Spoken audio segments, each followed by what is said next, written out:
Hi there, welcome to the next video, and in this video I will give you an explanation about using the reduce function along with the lambda expression.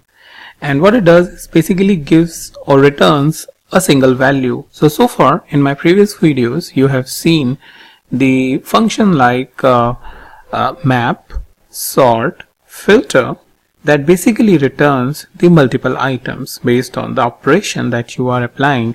But what reduce does is it's basically apply the operation or the expression that you are specifying and returns just one value. So it is helpful in those scenarios.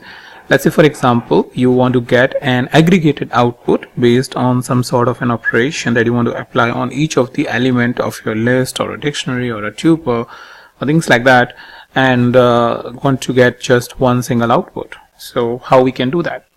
Well, here I'll show you one very simple example. So first of all, what I will do is I will, from the which is functional tools, I will import reduce. All right, and then what I'll do is I will create some numbers, which is, let's say 10, maybe 20, 22, 25, 29, 35, just some numbers to show you an example. And what my requirement is that I want to add up all of these numbers and give you the output. Very simple, so that you can get an idea about what the reduce is. Alright, so summed up is basically our object to store the values, and I will write reduce.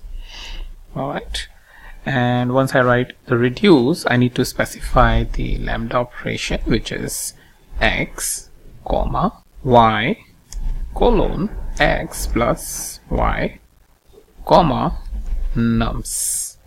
So what it is doing is it is going over each of the element and taking one value in x and another value in y, and then finally adding up the value. So 10 plus 20 plus 22 plus 25 plus 29 plus 35. Alright, let me execute that. So great, no issues. And what I'll do is I will just simply show you the output.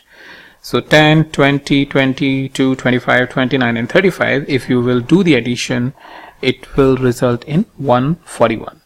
So mainly what I wanted to show you is the functioning of how this particular piece is working, because initially it is a bit confusing when you try to use it, because trying to map where is x, where is y is sometimes confusing. But if you get a general idea about that, each of the element is we are adding it over by storing that in each of the x and y value, then it becomes little simple with the help of this simple example which I just showed you.